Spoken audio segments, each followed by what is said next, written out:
Hello mga kakuryente. So ngayon pag-usapan naman natin itong bagay na ito. Ano bang tawag natin dito?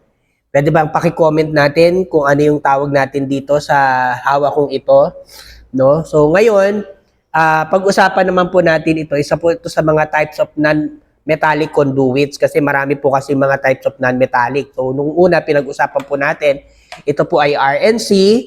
Yan yung rigid, non-metallic conduit. Ngayon, ito naman po ay pag-usapan natin. Ano bang tawag natin dito? Usually, ang tawag nila dito flexible hose or PVC hose. Pwede yung tawag nila. Pero ang tawag po talaga dito is electrical non-metallic tubing. Yan. Or tinatawag nating ENT.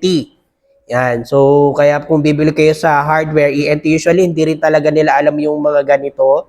Pero better to educate kapag mga sa hardware, ano, alamin nyo po yung tunay na tawag ng mga materials na hawak ninyo, no? So, ENT po ang tawag dito. So, mapapansin ninyo kapag ENT ang tawag, ito po ay flexible, yan. So, kaya natawag minsan flexible hose kasi flexible nga naman, no? So, corrugated po yan, mapapansin po ninyo. And is not easily susceptible to flame and moisture. Hindi agad-agad siya na sisira or nagmamoist. So, yan. Kaya, very convenient siya i-install. Dahil nga, siya ay flexible, no? Yan. Usually, pag tinatamad na, ayaw na mag-pipe bending, ito na yung ginagamit, no? Pero pag-usapan muna natin kung saan ba talaga dapat ito ginagamit. Mamaya kasi hindi natin alam kung saan ba talaga ito ginagamit. Okay? Sige, check natin. Ano ba to? Commonly, ito yung ginagamit nila para pampalit kay ENT. No? Usually, binabaon nila to sa lupa or binabaon din nila to sa sinasinder fill din nila ito. But it has also been suggested na dapat po ito ay nakatago. No? So, meron po itong mga sizes. So, depende po sa size kung ano po yung gusto nyong sizes. So, dapat kung ano pong size ng...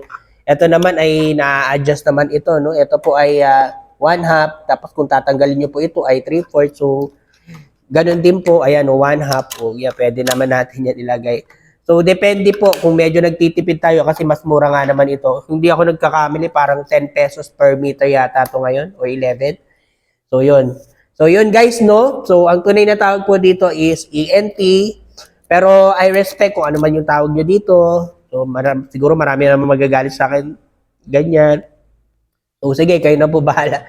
So, just a simple tutorial lang para pagdating niyo sa assessment, tinanong kayo, ano bang tawag dito? Pag sinabi niyo flexible hose, naku, tagilid tayo dyan. Sabihin niyo po ay electrical non-metallic tubing. Yan lang.